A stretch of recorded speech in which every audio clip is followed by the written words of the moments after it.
Welcome everyone. Welcome to Ikechukwu Cody TV. Excited to have you guys with us today. Today we are having two vet expert doctors joining us to discuss on a very crucial topic: common health issues in dog. So I'll have to introduce the two vet doctors. We have Dr. David Daly, who is specialized in surgery and pet travel. And we have David, I don't know how to pronounce this, is it? Shehu.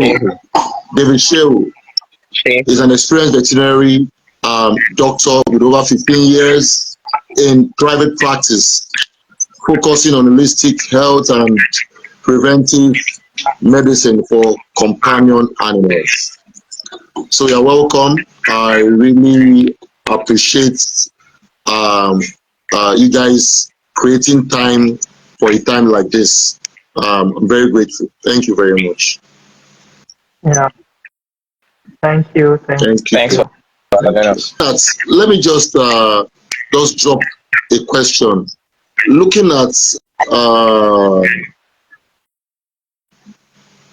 what are the top 3 health issues that we see today? What are the top 3 health issues that we see today that is troubling? Because when we sent these adverts, many people were, they were so eager to hear from us because they actually need to know more about dogs. Let me say this. Before we dive into your question, which is the common health problems we have with our pets, there are so many of them, depending on season, depending on how well we take care of our pets. So, saying the major one depends on how well, probably nutrition, how much we love our pets, then the time of the year, because season also affects these kind of some of our diseases that occur in Nigeria. Foremost, I would like to say my name again is Dayo Duile. As so many people, well, some of my colleagues know me as Dr. Do Little. Yeah, before diving into the major things, presently I'm not in the country and seeing so many health challenges which are quite a little bit, don't let me say far, but a little bit different from what we used to have in Nigeria. And these situations also depend on whatever situation they have here. So now, let me just mention a seasonal health issues. One of it is parvo. Parvo is not a thing we have all around here, but you can have little of it in between. But we have them majorly around when weather change, like probably from raining season to dry season, from dry season to rainy season. All these things affect the ecosystem. So parvo is one of the things we have as a seasonal health issues. The way or the food, talking about healthy living with our pets, we can talk about main skin issues generally, because these are environmental factors where you keep your dogs, or the kind of health let me say, food and hygiene you give your dog. Yes, I'm talking about main skin issues generally. Then when we talk about preventive, we will be looking at so many diverse things like uh, lepto. We have some of it. Okay, no, I won't class Ehrlichia as one of it, but leptospirosis is one of those things you can prevent. Likewise, parvo, which is also seasonal. These are things we can prevent. So now let me just suppose what I've seen here and what we have back at home. Vaccination is one key thing that we are missing back at home in Nigeria. Not that we are missing it totally, but um, some of us do it in a wrong way and we have bad results. The fact that some, okay, let me just say, not all breeders, but some of us feels okay. Yes, they say we should vaccinate our dog. Yes, just because you know how to inject a dog or you've seen them doing it doesn't mean you you know how to do it right.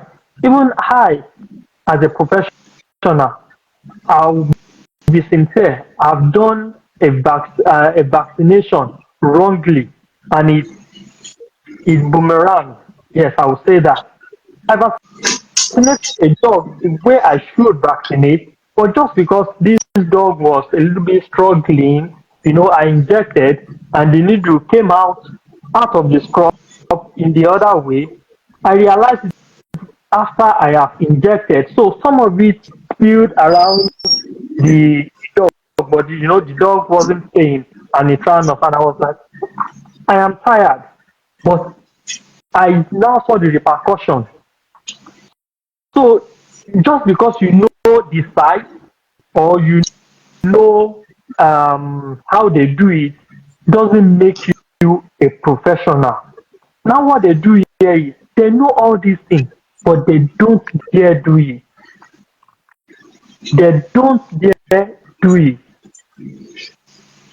And one of the reasons why they don't dare do it is because vaccines are relatively cheap for them to access. In fact, let me tell you what one of the things they do here is. I think your first your first shot your first shot is done free. Wow. Yeah, yeah. That is after you've done a test because some of like I do my own thing. I have puppies. When I have puppies, I make sure that the mother, I mean the dam, the bitch, is well vaccinated well before she's pregnant. And once she gives birth, I am so sure and I'm so certain that when she's giving back to a puppy, for the first 8 weeks, these puppies are still covered. And I don't dare vaccinate at 6 weeks, whereas you have some people vaccinate 4 weeks. In fact, some do 2 weeks, which is improper. I wouldn't want to dive into those details. I believe my colleague here, my senior brother, I call him my he will do justice to all he, Oh my, he Dr. will do Dayo justice is to not all funny. those grounds. But what I'm saying is when you have rules, when we have the knowledge of things we need to do, we rather prevent things in a right way. Not just because you know how to do it, you have to do it by yourself. Or because it's simple and you feel why should I pay someone to do these things for me? You can do it wrongly. And because you don't have the full knowledge, you do it wrongly and so many things happen. One of the first things I realized here when I got here is that within the first month that I got here, I didn't see a puppy. I was like, what's going wrong? well, what's happening? Those people, are there not breeders in this country? But what I realize is the set of dogs that I see in the first few months were aged dogs, like geriatric dogs, 14, 16, 19 years. I was like, how are these people managing their dog for, as in, I'm not just saying this just to, we have dogs, as in the first, and we have dogs every day, like every day. But I think I saw a puppy, I think after a month. But the frequent one you see is 14, 13, 17, 19, and I begin to wonder what's happening. And it's because these people do things properly, they do things right. They don't say, because I know how to do it, I don't have to give a professional to do these things for me. So their dog live well, as in live well with them. You know, I've seen so many of them, like they will buy a puppy when they have their kids, and you will see a 16-year-old boy, an 18-year-old boy still growing up with his dog, and you see, and this elderly set of people still growing old with their dogs. This is just an example of doing things. In fact, there will be the one calling in that, oh, I have an appointment with you next week. Not with the doctor in Nigeria, will be the one calling patients. No, our clients. Yeah, sorry, do you remember your dog will be having vaccination or deworming? They will be the one to call you, making sure that they have an appointment well beforehand. So these are just little tips I just want to chip in. Just I want our breeders, let me just say that, because I think most of it, not all, most of it go wrong when these dogs are still. We have mortality when puppies are still in the period of 10, 10 weeks, 12 weeks, 3 months. In between that bracket, we have a lot of mortality of dogs simply because our breeders or our pet owners don't do the right thing. Let me just put it to that. So I believe Dave has more to say, and he can continue from there. Okay.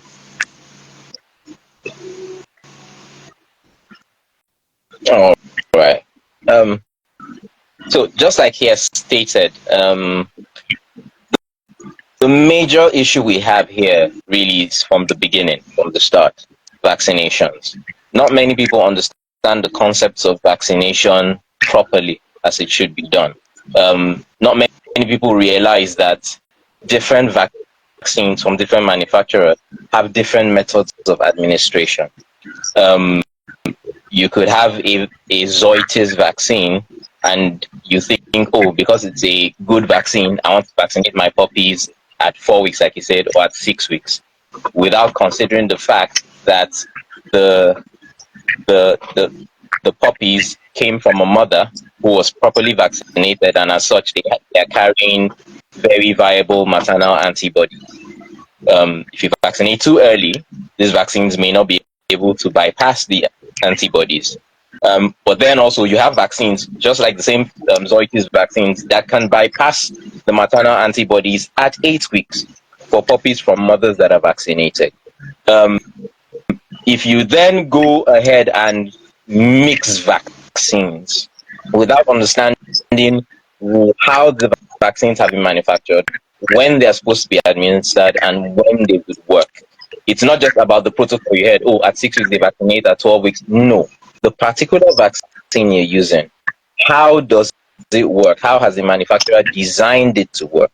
Many of us do not take cognizance of this. Many of us do not understand, are we using a vaccine that just uses the protein antigens? Or are we using a vaccine that carries the actual viruses? So in that sense, you'll be dealing with issues of cold chain. Are you maintaining your cold chain, or did the person that came to vaccinate your dog come with the vaccines inside their pockets, and then they bring it out and vaccinate your puppy, and you say, "Oh, they vaccinated my dog"? It doesn't work that way. There are so many practices that we get wrong. Also, to mention by way of the common diseases we find around, you have now a high prevalence of organ failures, especially with the kidney and liver, simply because, well, for no fault of theirs, most pet owners, most parents these days are finding it hard to buy the commercial feed. And get into the factor of whether commercial feeds are good enough, that's another discussion for another day. But many of us have fallen into this trap of getting, not to spoil anybody's business, but this issue of dog indomie.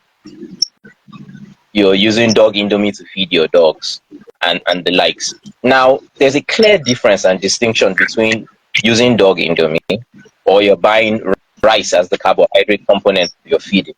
Rice is, for want of another word, in quotes, organic. You're dealing with a product that hasn't been undergone processing with different chemical additives and preservatives as what they use to keep them safe for a long period of time. Now imagine that you have your own child, and breakfast, lunch, dinner, you're feeding your child indomie, nothing else, just indomie. Maybe indomie with egg, indomie with meat, indomie with chicken. You're feeding your dog indomie, indomie, indomie, indomie constantly. You are not taking into consideration that the preservatives that are on this thing, long-term effects. What does it have on the physiology of the individual? What most of us won't do to our own children, we then turn around and do it to our pets. After all, they are dogs. It is an erroneous mindset we have. Dogs are not transistor radios, battery operated devices that if they have an issue, you remove the batteries and put new ones, and then they suddenly get back to being active. No. They share a similar physiology with us. They have a heart, they have kidney, liver, lungs. They share blood, they have their own form of hemoglobin, just as we have the same physiology. So, what you would not do with your own child, essentially, is not something you should even be attempting to do with your dog, or else the consequences be dire. Dogs as young as 4 or 5 years old now are coming down with chronic kidney failure, coming down with liver failure. And although we don't have concrete research on ground now, like I can't direct you to a published paper, but it's beginning to pique our minds as veterinarians around. When you meet your colleagues and you discuss, oh, you've had so and so case as a problem. When you trace down the line, you find that, okay, when we asked about the feeding, it pointed to the patient being fed this dog indomie thing constant. It's what they eat every day. And yes, sponsoring research in Nigeria can be a challenge because institutions are not well funded. But I believe with time, we'll be able to get a definitive direction on what is really the correlation between foods like that and the prevalence of early organ failures with very young dogs. Something that was unheard of before. Like you said, also skin issues are one of the major things that we have around here, and because we're in an environment where the seasons are not particularly defined. Yes, there's a rainy season per se, there's a dry season, but it's not quite. There are hot days, cold days. This week is hot, the next week is cold. So dogs who would have a natural cycle of shedding, say pre-summer and pre-winter, they have dogs shedding all through the year here. You have high humidity affecting the way that their body would respond to the environment, and then you're having more people bringing in exotic dogs that are not attuned to our environment. So you would find that sometimes some of us we don't frown at it, but we try to encourage clients. Hey, look, when you're trying to get dogs like the Siberian Husky, this is a dog that is in not just a temperate region, they live in areas that are constantly cold. They're double coated. They're going to have issues with temperature changes much more than another dog that is acculturated to our environment. Yes, the German Shepherds may have started in a cold region, but over the years, they have become acculturated with our environment. So they can handle the environment. You will not begin to find yourself dealing with skin issues that may border on weird skin cancers that we're beginning to see. You begin to find dogs that, because they are intolerant to the heat and the humidity, they will be unable to get used to the environment. They would not be able to function properly. So a lot of what we do, and we try to advise people, is when you're getting these pets, when you're getting these dogs, have at the back of your mind, what kind of environment are you bringing the dog into? Where is the dog coming from? What is the dog acculturated with? Are you getting the dog directly from abroad, or are you getting from parents that have been here and over time have become used to the environment? Those are key factors that would affect how you may begin to see dogs develop skin issues because of humidity, high humidity levels, constant rainfall, and also diet also plays a great role, because we also have a problem with a paucity of testing centers when it comes to allergies. A lot of the issues we have with many of our dogs are allergies, but we cannot particularly pinpoint what the allergens are. Is it grains? Is it beef? Is it chicken? There are tests that help you do this, and honestly, they're quite expensive. They're commonplace abroad, but they're not commonplace for us here. So many times you find yourself struggling and doing a trial and error. Okay, let's change the food to a vegan diet. Okay, let's change the food to an hypoallergenic diet. Let's change the food to fish. Let's change it to beef. Just because we know what we're supposed to be looking for, but we do not have those tests, unfortunately, available. So we have to resort to trial and error. Gladly, in other aspects, testing has become commonplace for us, unlike it was before, when you need to test antibody levels for parvo, distemper, and the rest.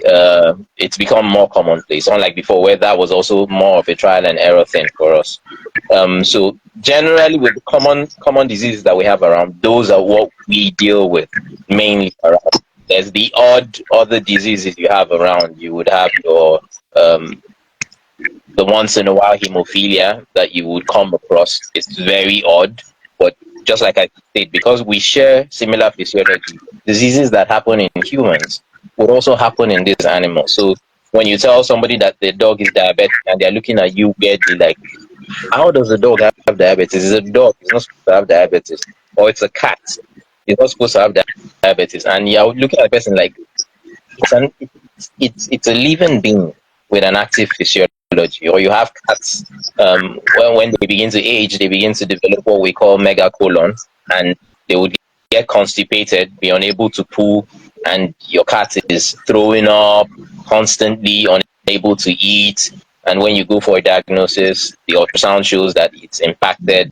The colon is full of poo. Even after clearing out manually with a lavage, you still find that the cat down the road will become impacted again. Surgically, it can be managed, but then how many people can afford this surgery? That's another issue for another day. So they're quite a diverse issue. The number Dr. of Dayo, you want to that say we have to something? deal with.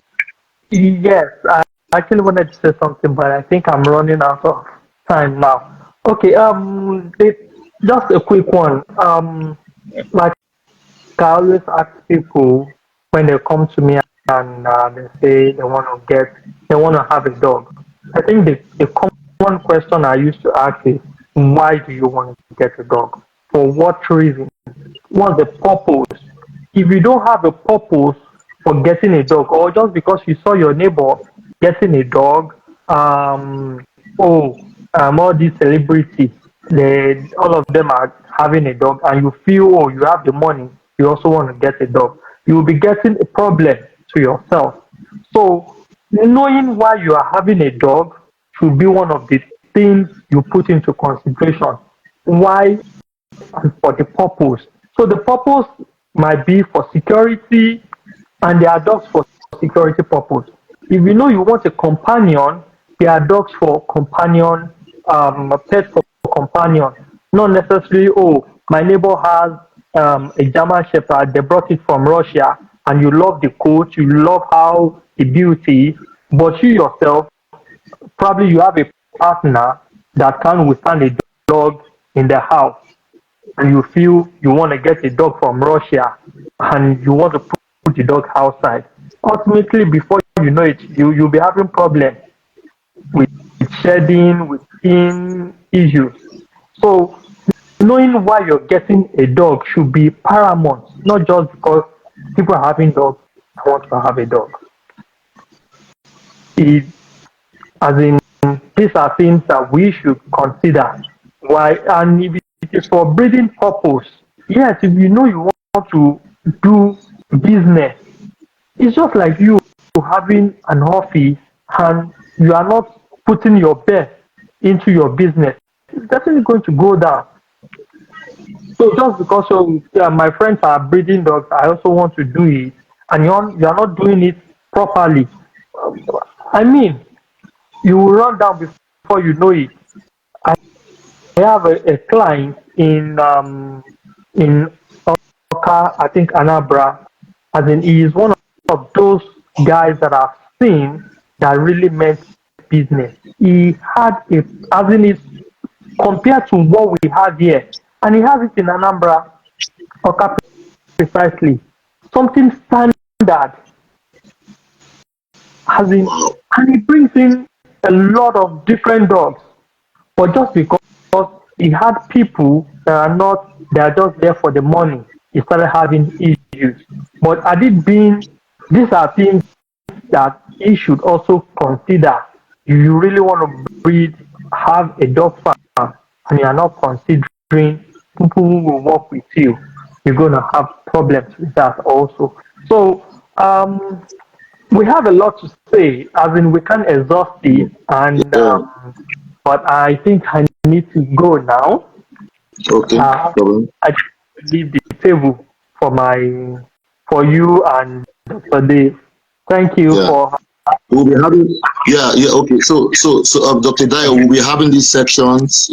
So when you're available, so we would love to hear from you because we really want to know more insights of how to take care of dogs. So thank you very much for giving us the opportunity to have a time to have a time with you today. Thank you very much. So I can continue. I can continue with Doctor. Continue with Doctor David. Yes. All right. So, Doctor. So there is a question we have in the on the comment section. Is it how can one prevent one's dog Yes, from I parvo? can So, see. but before I share this, let me just share a brief story about my experience with dogs. So, while I was actually still working in an IT company, I had Boabos, I have Caucasians. So I had experience with my Boabos. So I feed them, treat them. So I know that some of the things that I might do was that maybe once in a while I do some kind of self medications. That's what maybe some breeders do, which I also do. But I observed that when my dogs put to bed, Yeah. like I've experienced this parvo attack, and if you don't have passion for dog, you won't want to breed dogs. Actually, you won't really want to breed dogs. So when you hear people say, there's morning dogs, there's this, there's that. So I tell them that see, it's all about passion. Like for example, if you look at my thumb, a dog bit off my thumb. This is another story that I feel my wife will actually do a kind of question and answer, so people to understand what it means to have passion for dogs. So I just wanted to, I wanted you to just, how can one Yeah. prevent this parvovirus? Because what happened was that my boabo gave birth to 10, right? So someone crossed the dog for me, 2 survived. The person that crossed the dog took 1, and the remaining 1 was struggling with parvo. Now the dog survived. The dog survived, but his growth was stunted, right? So it means that he couldn't grow. I will be Yeah. giving him food, I started researching. So is this parvovirus, is it so dangerous that even a survivor, it can actually affect the immune system of a dog? That's one. Two, I have 2 Kencastles here. So the dark Kencastles. One was, I got 2 male and female from the same litter, and one had parvo. So unfortunately, the other one, I was advised that this one cannot survive, so it was terminated. So and I had to separate the other one, and it was a survivor. Okay. So I have a personal experience, not just maybe people saying or what I read in the book. So I just want to, what are the preventive measures? How can we be delivered from this virus? Thank you. Okay. Now I'll just do a little historical perspective to it. Now, way back in 2010, 2011, parvo was kind of the regular cycle. Once the harmattans come and the viruses can travel on dust particles easier, and the virus is spread more during that period because the weather is dry. You would have that spike in parvo during that period, December, January, and then also because people get a lot of puppies in that period.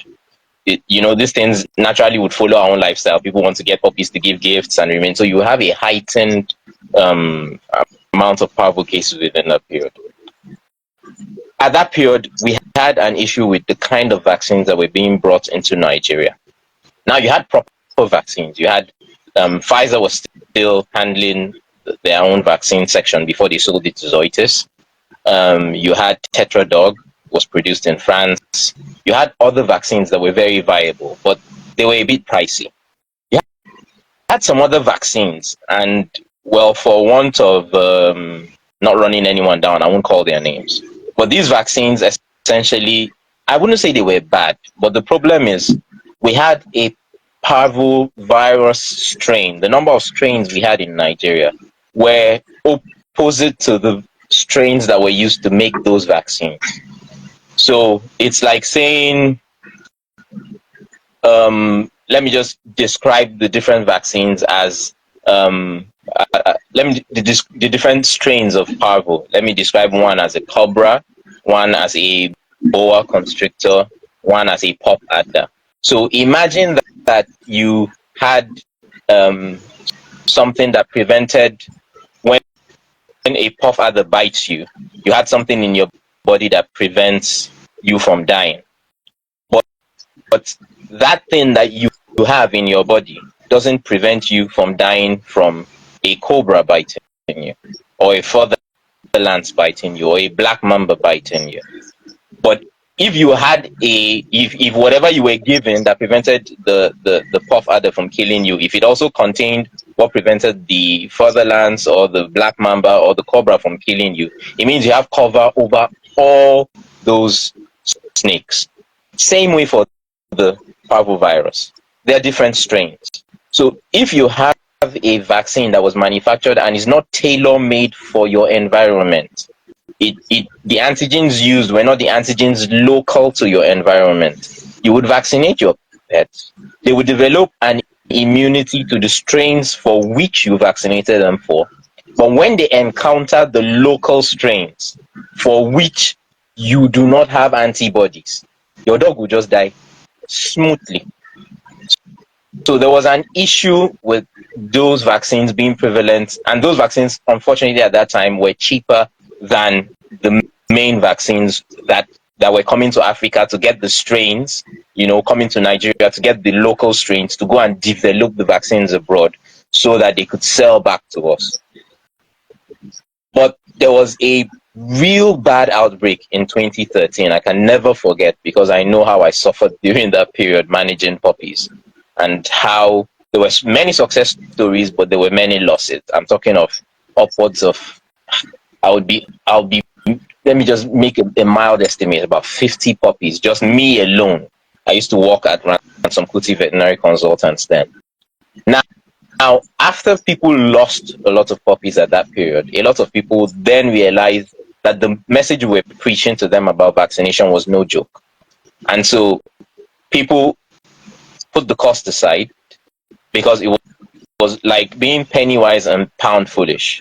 The vaccine you think is that expensive, you bought a puppy for upwards of 350,000, and then a vaccine that cost you, back then vaccinations were going to cost you about 7,000, 10,000.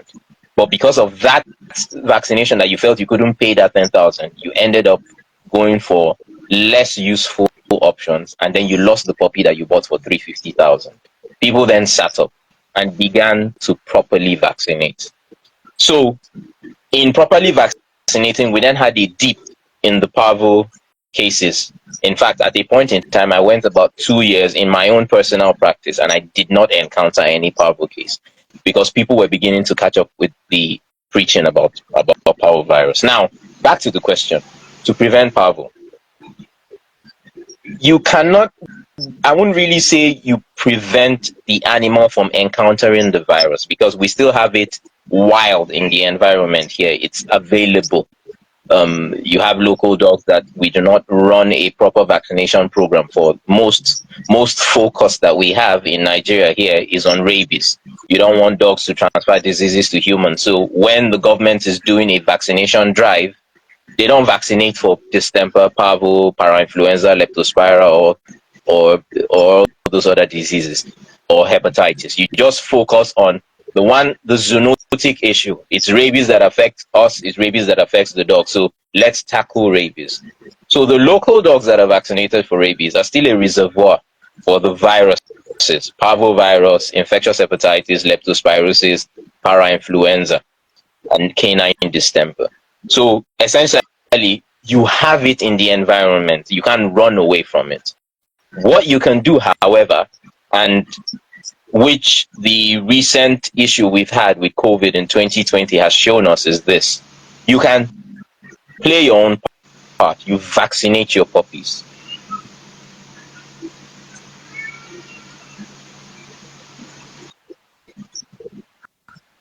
And in vaccinating your own puppies, Yeah, I can hear you. I can hear you. can you still hear me? Okay, because it seemed it froze for a bit. So you can vaccinate your own puppies, and that is your own role that you're playing. Now, like I said earlier, you have to know the type of vaccine you're using. You have to know when the vaccine is allowed to be used in your puppies. You have to know the vaccination state of your dam, the mother of the puppies. Is she a non-vaccinated dam, which means you might have to vaccinate earlier in the puppies? If she's a vaccinated dam, you have to wait a bit later, so that the vaccine will be able to bypass the maternal antibodies, or else you'll be leaving the puppies with an open period of time when they're practically naked, and any virus that comes, they would come down. And also, vaccinating would save you the issues of, if the dog encounters the virus, it has antibodies to be able to fight the disease. So why I mentioned the COVID issue was that you have a lot of people who were vaccinated for COVID, but they still came down with COVID. However, in coming down with COVID, they came down with a milder version of COVID. So you didn't have the serious bronchial issues with breathing that they had. They didn't need to be put on ventilators, which we have found now from experience. A lot of people are saying should not have happened. So it means your pet is well equipped. It's like he has developed the soldiers to fight the virus that it encounters in the environment. So essentially, yes, even a vaccinated dog can still come down with parvo. So it's not a silver bullet that once your dog is vaccinated, it will never come down with parvo. No. COVID has shown us, which is the easiest example to explain to people. When these dogs encounter the virus, if they are properly vaccinated, if your puppy has had his 3 early booster shots, the the amount of soldiers, let me use that way to describe the antibodies, the amount of soldiers your puppy has to fight the virus when it comes are much more than the viral, attack that it's facing. So we also want to look at it from the aspect of um, you're looking at how would I describe it? When you have puppies that are not properly vaccinated, they would be a blank slate for the virus to run riot. Now, the reason why parvo is really deadly is, if many of us remember the Ebola crisis that we also faced when I can hear you. yeah. I can hear you. Can you hear me? Okay. So when he came to Nigeria and all that, and our heroes, Dadevo, the doctor, was able to stop him. Now, parvo symptoms and Ebola symptoms are almost identical. They're almost identical. You have the enteric issues, bleeding, and the likes. What parvo does is that if we look at our intestines, it has small hair-like structures that we call villi. And those villi essentially are what increase the surface area of our intestines in order to absorb nutrients, micro and macronutrients from digester in the stomach, food that we take in. It attacks those villi because it is within those villi that it multiplies. When it multiplies, it would cause the villi to become damaged. And so the surface of the intestines will basically be scraped off. That is where the bleeding comes from. Now, back to the old experience with the dog that survived parvo and then had stunted growth. Because a dog has suffered damage to those villi, if the villi doesn't, if the attack was really bad and the dog is unable to grow back the villi, which are essential and very useful for absorbing nutrients, both the micro and macronutrients for full development, it means that that dog is going to be lacking macro and micronutrients. That is where you get the stunted growth from. So essentially, if a dog has a very heavy attack of parvo, there's almost 100% likelihood that that dog would suffer stunted development. It's almost a no-brainer because it's not going to be able to absorb enough nutrients since the digestive tract has already been damaged, and that would reflect in its growth and development. So parvo, yes, is common around, is one of the things that we dread the most, but with proper vaccination schedule, understanding, when you go to the vet, it's not just about what you read on Google. Ask the vet, okay, this is the situation of my puppy. The mother was vaccinated, so my puppy has maternal antibodies. Is this vaccine you're using one that bypasses at 6 months, at 6 weeks, or at 8 weeks? Little questions like that, just to show that you have a little understanding of how vaccinations go, would help you to be able to do the proper thing, and then you would not suffer issues with parvovirus. Okay, Dr. Dyer was putting a chart. He said here where over where he is, that patient asked for specific types of vaccine that is appropriate for their dogs, not minding the costs. Exactly. That was just the last issue I raised. What they actually do is just because they know the history of where their dog is coming from. So they call in, they will ask you, do you have so specific vaccine? Because actually here, they don't usually do this combined kind of vaccine we do back home. Wow. So it's either you are doing DHL, or in fact most of it they leave left to some later stage in life. So some of them, like the way we do Pavo every year, they do it maybe like one, okay, like the Zoety product we have back at home. The actual truth is, um if we do regular testing, there's a test we do to check the titer value of immunity that your dog still carries throughout to some period. So what they do is, here, once you vaccinate for parvo or distemper this year, you wait till about 2 3 years before you renew. So what they do regularly is only lepto. So they disintegrate all these vaccines over the period. So like if I vaccinate my dog fully this year, all I need to come back to do next year is to call you in and ask, oh, do you have lepto L4, L5, or L1 or L2? Because we have different strains of leptospirosis also. So now in Nigeria, before we only have two strains, right? Dave, we only have two, but now the kind of Yes. vaccine myself and David use covers about four. No, is it four? Yes, four strains of lepto. Because we now realize, while was also in some Kuti,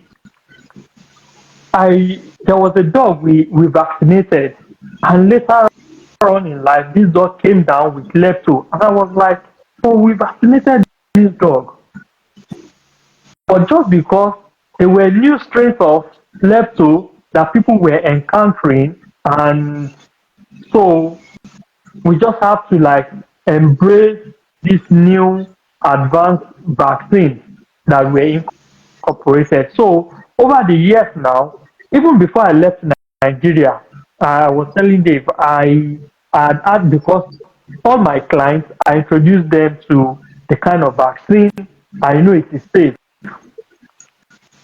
And over about 3 4 years, none of my clients, even the ones that are close to me that I know they use this kind of vaccine, I didn't have issues with dealing with Pavo, even with lepto over the years.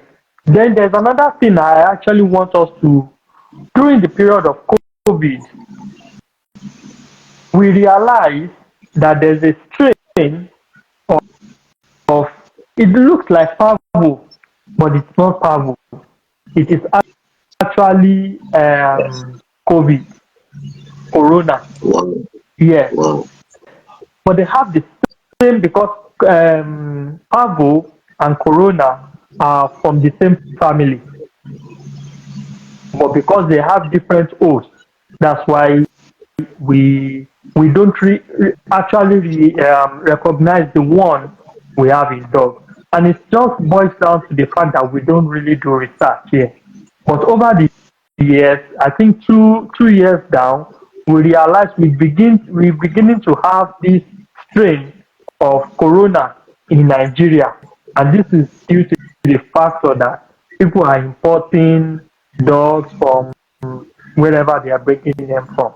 So knowing the kind of vaccine the dam or the beach has, and when they had it last, you can actually calculate or tell your doctor this is when the beach had the last vaccine, and this is the record. This is what they had last. So the doctor will actually know, okay, this is the manufacturer specification for this vaccine. If they have inoculated the beach for this, then I think I should start the vaccination at 6 weeks or at later age in life, or maybe 8 weeks. That is one thing then the other thing is, I actually remember now, but I think I actually forgot also. Um, is yes, I think probably if I remember, I will come back again. Okay, no problem. Uh, Let me just chip in to continuing with preventive measures, especially for parvo. Now, this goes a long way for breeders, especially. Um, if you have a breeding setup, it doesn't have to be sophisticated, but have some basics on ground. What is your biosecurity level like? Do you have a dip with antiseptics before somebody comes into your facility? Do you give them gloves before they touch anything in your facility? Do you disinfect if in the event where you have a disease? What kind do you do? Deep disinfection? Do you clean and properly wash with bleach and rewash again over time? You leave to dry. If you have the means, do you expose to UV light or things like that to kill as much viruses or as much microorganisms as possible in the environment? People do not take biosecurity seriously. You call, you bring people into your facility, your kennel, and you're like, oh, see these cute puppies, and they carry them and cuddle them and pet them and the rest. You do not know where they have been. You don't know what they've touched. You do not know, for no fault of theirs, they may have just picked up a virus from wherever they're coming from, and then they hand it over to your puppies in your kennel, and then your pets come down with the disease and you're at a loss, like, where did it come from? You unwittingly introduced it yourself because you do not have proper biosecurity measures in your facility. So that's why, like he had mentioned, dog breeding is not just the, oh, people are doing it, I want to do it. It's a business. You should invest properly in getting the business to run according to how it should. So biosecurity measures are one of the key ways. So everything about preventive would save you the trouble of running through the ailment itself at the end of Okay. the day. Can I ask a question, please? Yeah. So fumigating Yes, go ahead. your residence, your compound, your kennel, is it also a preventive measures also?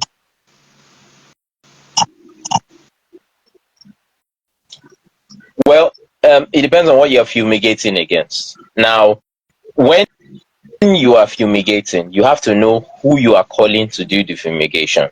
It's not just about them knowing how to pour sniper into a knapsack and mixing it with kerosene and coming to spray.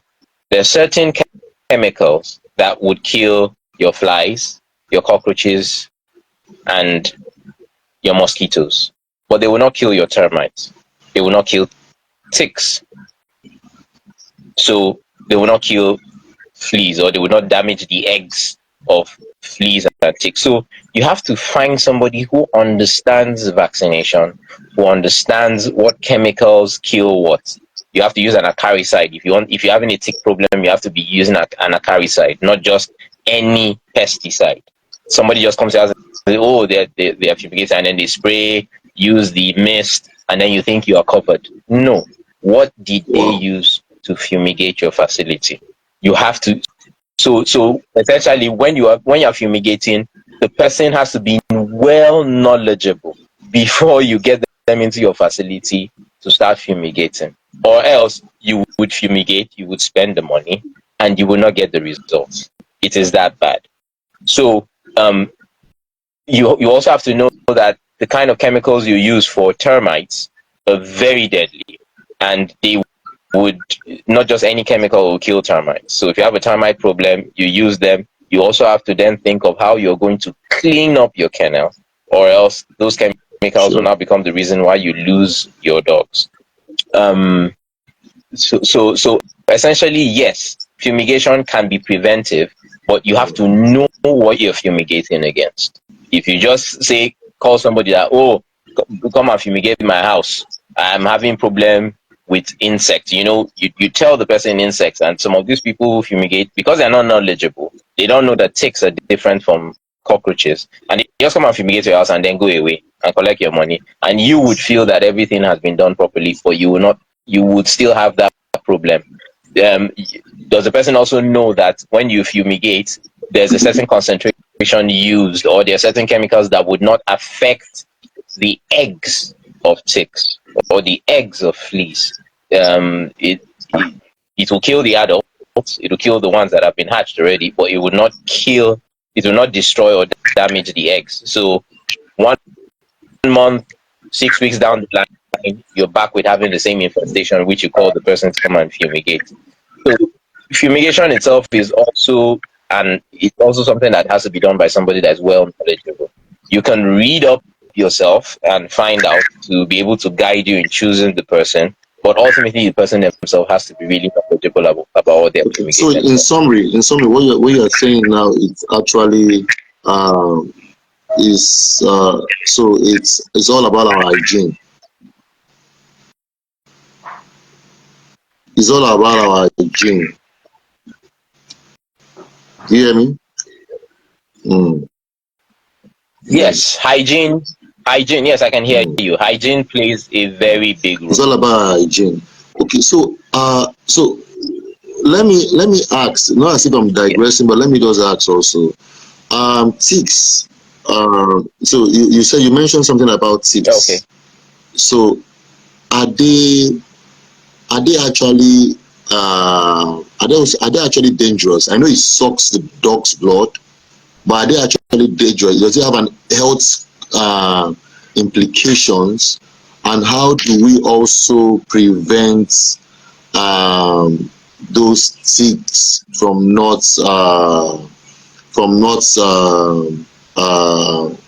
residing in your canine?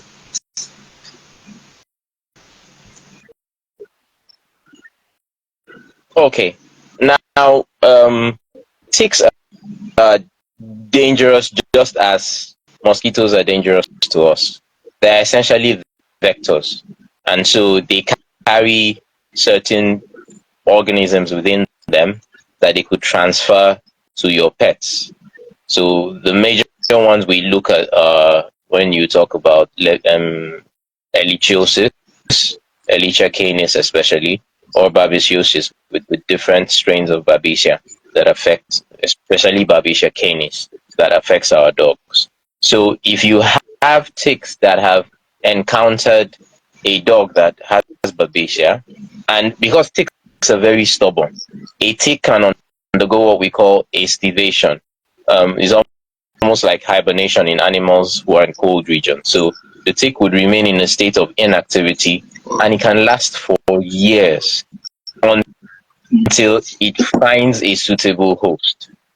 So you may unwittingly say you want to beautify your house.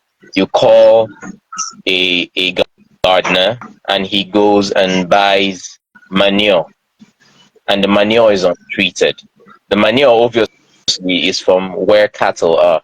Cattle carry a lot of ticks. Sheep and goats carry a lot of ticks. Some of these ticks, because there are also dogs in that environment, they would have sucked on the dogs that used to look after their cows or protect the farm.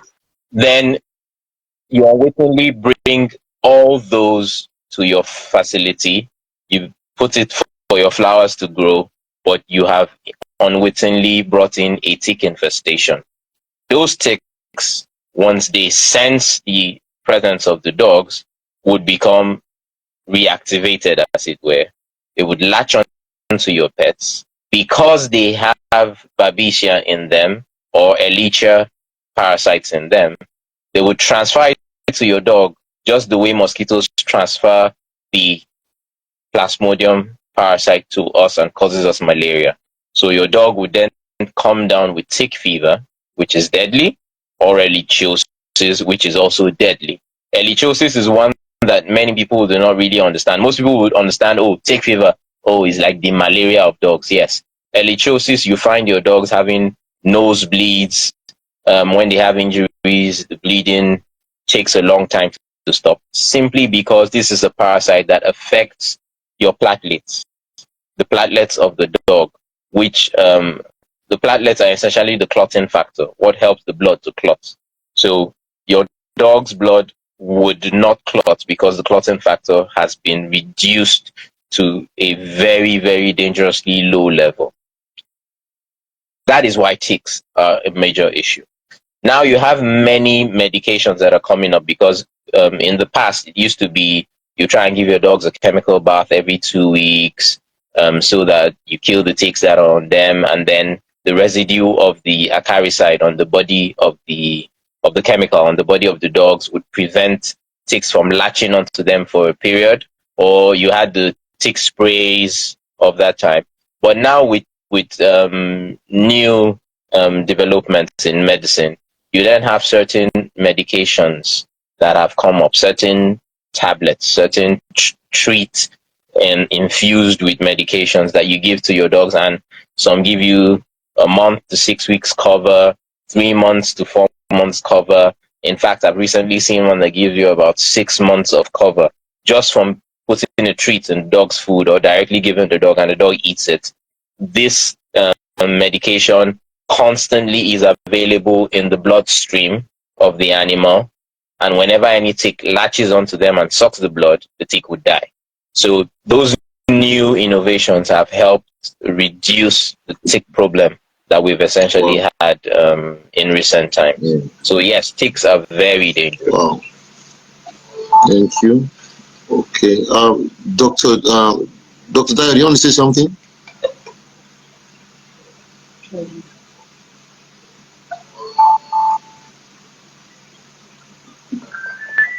I've mentioned this in the comments. Okay. Oh yes, he has mentioned one of the medications that are commonly used. Yes, so medications like Simparica and the likes are what we use to manage tick problems these days. So tick infestation is no more a nightmare to us as practicing veterinarians, but tick-borne diseases are still a problem. So the more we get people to go on tick medications, the less likelihood of their dogs keeping ticks for long enough to be able to pick up these parasites from any dog around. But unfortunately, you still have a lot of stray dogs around. So I don't see us running away from tick-borne diseases for now. They would definitely be reduced as we continue and more people get aware. But for now, just like we have the same problem with vaccinations, I don't see us eradicating it as more advanced societies have succeeded in eradicating disease. Though I've not seen a research that says tumbo fly can transmit parvo. Okay, so let me just, I don't know, maybe it's true, but I've seen a scenario. I was actually treating a dog, I think about 7 years ago. This dog had parvo, confirmed parvo. So, but you know, this woman's environment was so dirty, you know, they had a lot of foods that the dogs didn't eat all around the compound. So we had a lot of flies, and we have, you know, dogs peeing around. So we have a lot of flies around. And I noticed these flies were perching on this dog, you know, while I was treating. It was an emergency call, so I was in their house. I think it was around afternoon. So as I was treating, I noticed flies were perching, and I was like, you know, I was waving my hand for these flies to move. They were not moving. I was like, what are these flies doing? I don't realize these flies were sucking blood from this dog. So I now realized, what if this fly, you know, as it was sucking, I chased this fly away, and there are dogs in the other compound. What if I chase these flies away? Is it very possible for them to go to the next compound, fetch another dog? And this, I'm just saying, this could be also a possibility where dogs do transmit, possibly. I don't know. I'm not sure. Possibly transmit parvo itself because this dog I was treating had parvo, sucking the blood, and chasing these flies away could also transmit any kind of diseases. So, like I was saying, hygiene matters a lot. If your dogs are not peeing in your compound, though they have to pee, but there's a way you clean, just proper hygiene so that you don't introduce flies from wherever they are coming from or ticks. Because actually, ticks, once you wash away your pee or the pee goes into your gutter, if the dog's pee can travel maybe about 4 or 5 compounds and there's a dog in about 5 compounds away, they can trace that pee down to your compound and invest on your dogs. Yeah. So you now started wondering how you don't have pigs in your compound. How manage? How are they now coming? No, because your hygiene is not at the top notch. So when you are washing away your kennel, wash them properly and use probably disinfectants and things like that to wash properly, not just washing away pee you know. And that's just a bit I wanted.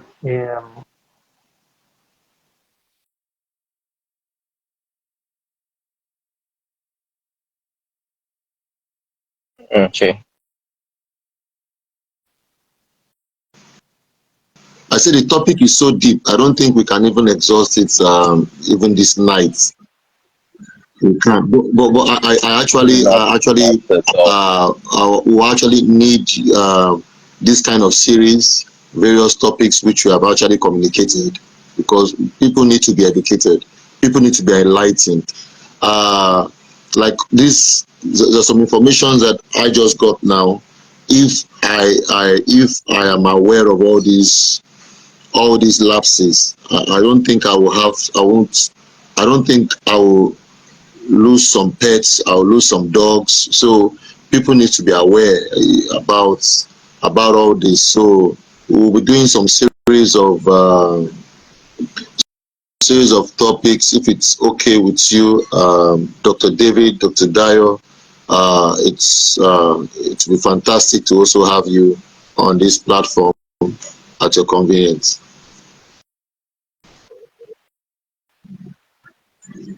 I'm well available and ready to offer knowledge. Mm, It's something I love to do because I love my mm, pets. mm. So I'm available. Once we can Oh, get a I convenient don't know time, if I you can am maybe available. share your contacts or something, or call it or something, because this live session, it will be actually shared across the various platform, because people actually, you might be surprised. Some There are people that are not even vet doctors, they are breeders, and they will go to, if you're in Lagos, you'll go to Agigi, you get to Agigi, you go to some places and get those stuff themselves, you know, and people start, buying it, buying this drug. At the end of the day, they have themselves to blame, and most times you will not really blame them because they are not informed. Exactly. So this kind of platform, what it does is that while we are bringing topics, people are being enlightened. We're having a live section. We'll be sending this stuff viral, so people are seeing, having your contacts.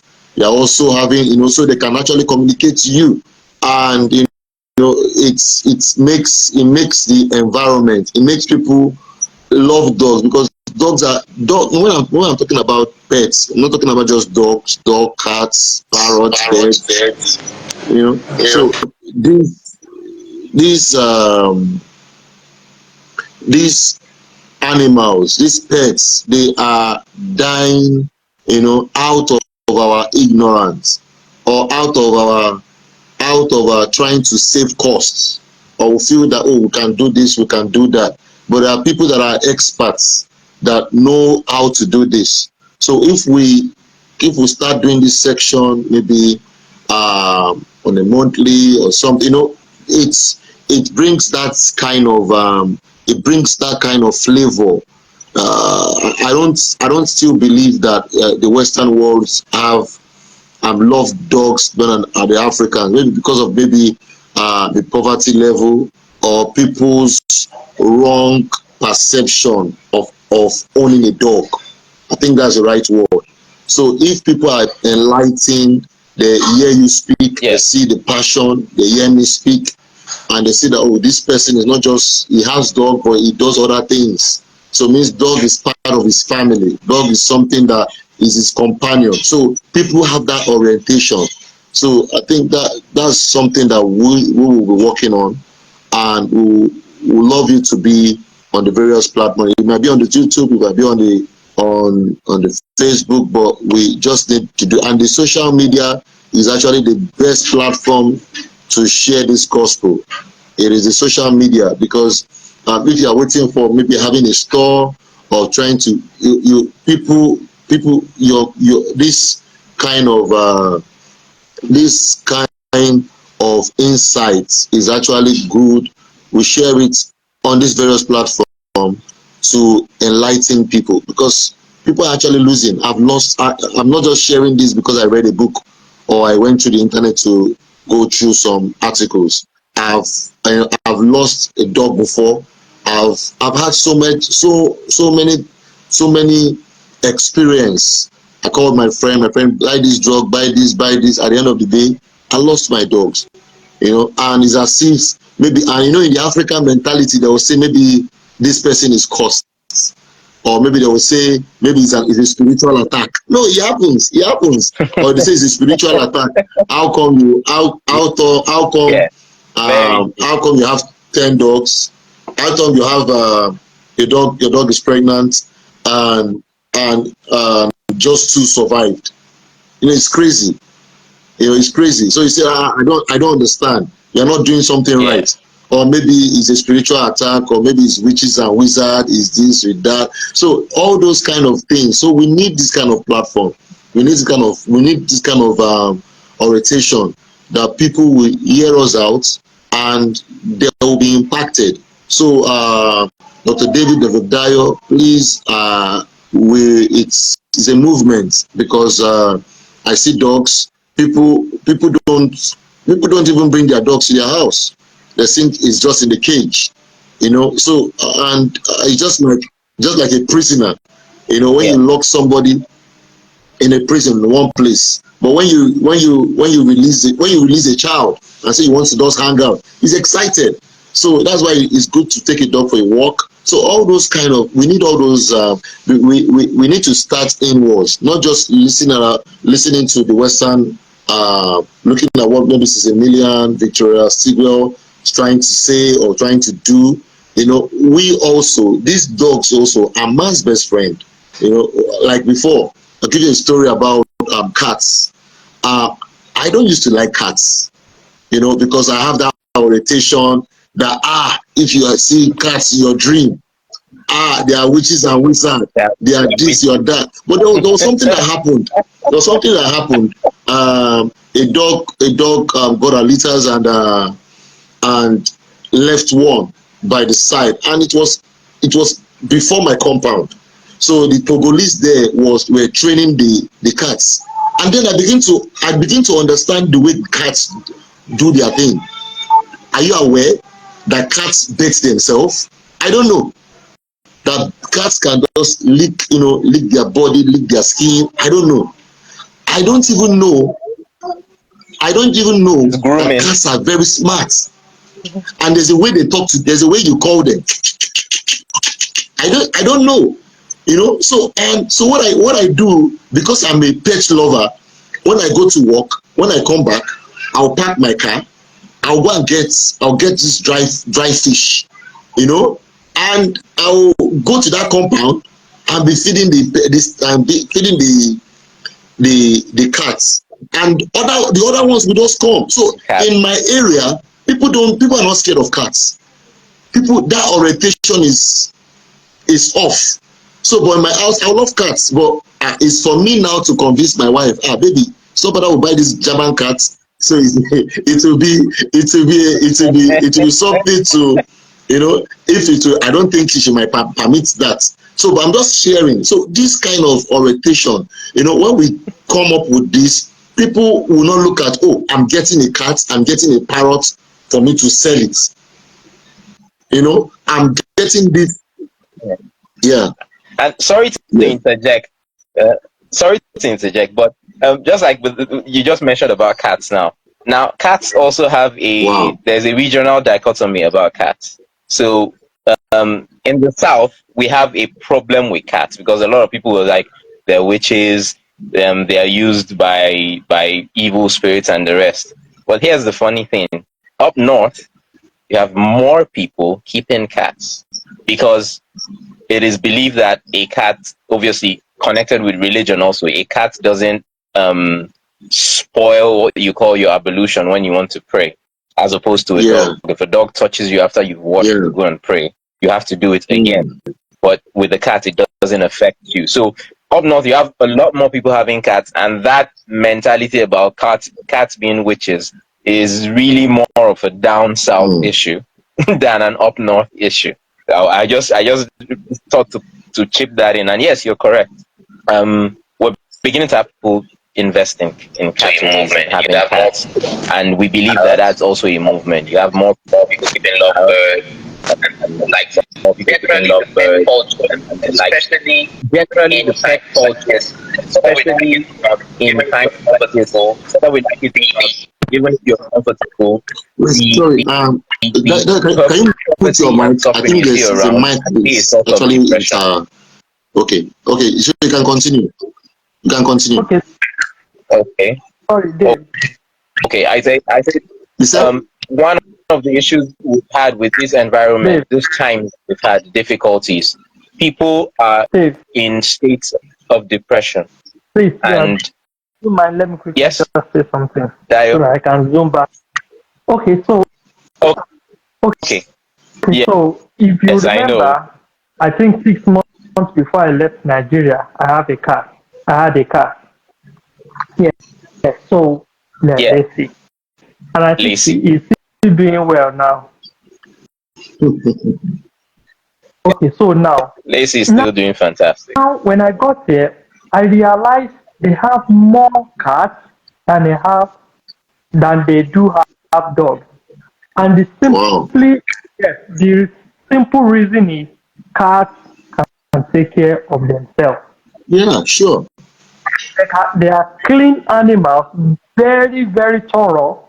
You don't have to, all the problems we have with dogs are, I need to pack shit, my house will be smelling for pee, I need to run home and feed my dog.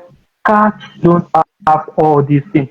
And the funniest part of it is cats are more funnier. In fact, they are. How would I put this in English? They are comedians. They are more entertaining than They are more entertaining. That's just one thing we don't know. Well, depending on the breed of cat, not all cats are well entertaining. But the major ones we have, they can make you laugh off your head than dogs. But they can keep you coming. They can make you laugh all day than dogs. So the belief. Okay, I think we will talk about the spirituality aspect or the religion or beliefs we have behind dogs and cats or pets generally. What they do have here is they know the science. That is their own belief or that is their own religion. Science is their own religion. They know the science. Yeah. They know the science behind having all these pets around them. But we think it's diabolical when our parents told us, and because they don't have proof for all these things. But because they have their science, and science has proved these things for them, giving meaning to what we believe or what we think is diabolical, science proved it at the long run. all these diabolical things or ancient beliefs that we think we do, science proved it. Like dog is the most um, the most sincere creature God ever created. Or how will I put it? Um, Borrow me that English, please. Um, that they are no they this animal Innocent. that will stick to you even in dying time in any situation, as long Yeah, as it is your dog and your best friend for life. best friend Unlike for life. human, science proved it. Likewise, the cat also. Cat has some things that they do. Science proved that cat can actually sense when someone is dying, natural death. Science proved that cats can detect when Yes. human or their owners or people are dying natural death 3 days before that time. Wow. Science proved it. But we when they told me when I was small, I thought these things are awaye, Witchcraft. but science proved it. And the sincere thing is these are things that God created with us to stay with us, Yeah, give us signs, and as companions. So probably we'll pick a day for that one also. yeah, yeah. Yeah, we do that. Yeah. Please, Dr. David, have you shared your contact on the comment section? Okay, and Dayo, okay, Yes, I okay, have. I please have. do. Okay, so thank you for your time.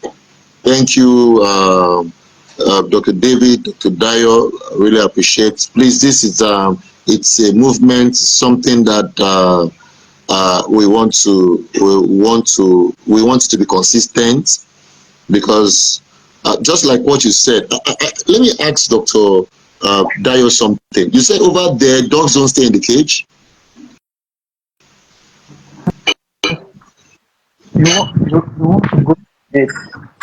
You said, You want to be charged for it. are you serious? So like I have two Ken castles. Okay, so I have two Ken castles now, and you're expecting me. And like for example, for real, I love my dogs to be come into the See, parlor. So I don't have to inspect you. If somebody see walking by and sees that dogs are inside the cage outside, they'll call the police for you. okay, so let me ask you a question now, right? So my like for me, I in my house, there's so much space that I don't love my King castles to be in a cage, right? But one thing I observed about them, right, is Yeah. that they are destructive in nature, right? So there were a time that I can release them, and before you know it, my cars, they start playing Okay, with maybe let, removing let, the borders and all those things. let me The quickly, bumper. I know where you are going. So, Yeah. even in practice, as a doctor, if I want to treat your dog, hmm, I can't force your dog. I, I can't use all this restraint that we use. We'll put a chain, we'll tie your dog to a pole, Yeah. train it. If you do it here, your license might be revoked. Mm.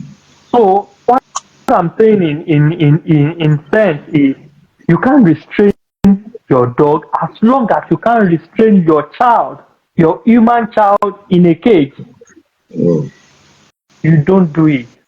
So if your dogs are destructive, call a trainer. You Okay. can't beat Exactly. you can't beat your dog. If you beat your dog, your own dog that you are feeding, like your dog destroyed something in your car and out of anger, you beat your dog and somebody sees you on the road, you are in for it. Mm.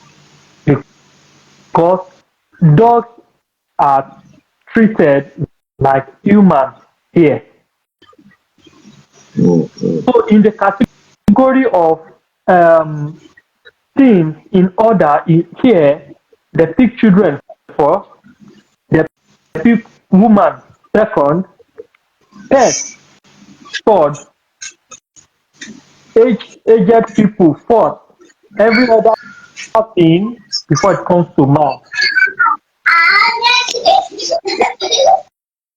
So maltreating your dog is equivalent to maltreating your child because here dogs have inheritance.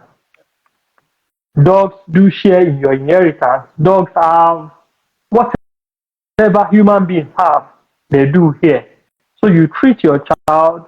In fact, they give them this. They call them. This is my firstborn. This is my second. This is my third, and they are not children. They are pets.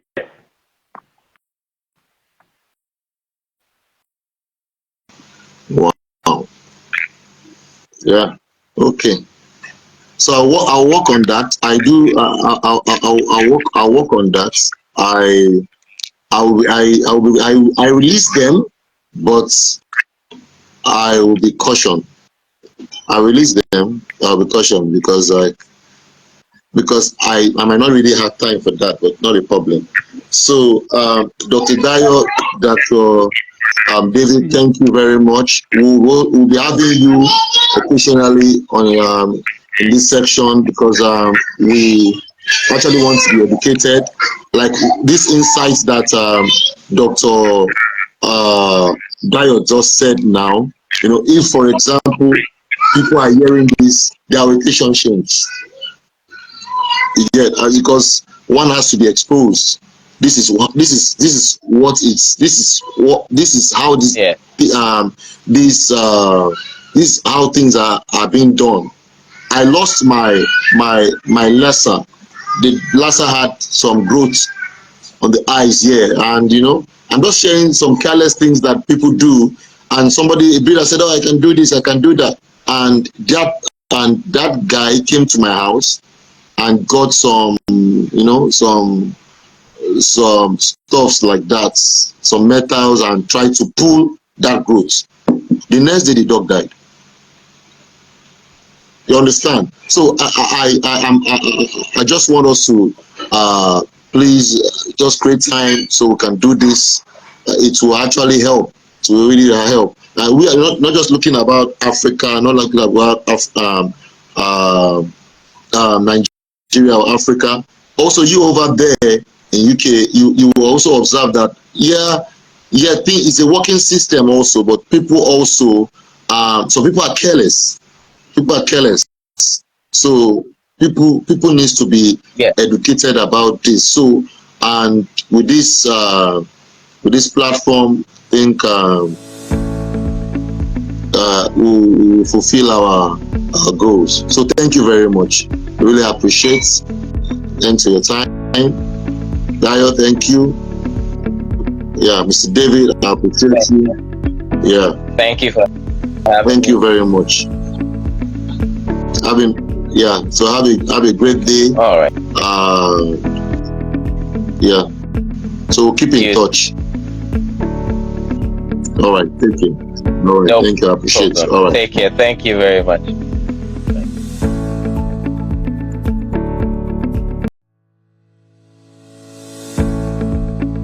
Thanks for watching. Please join my live sections and watch my videos, as I'm sure they can bring a positive change to you. If you like this, please like, share and subscribe. Tap the notification button so you don't miss my updates. Let's chase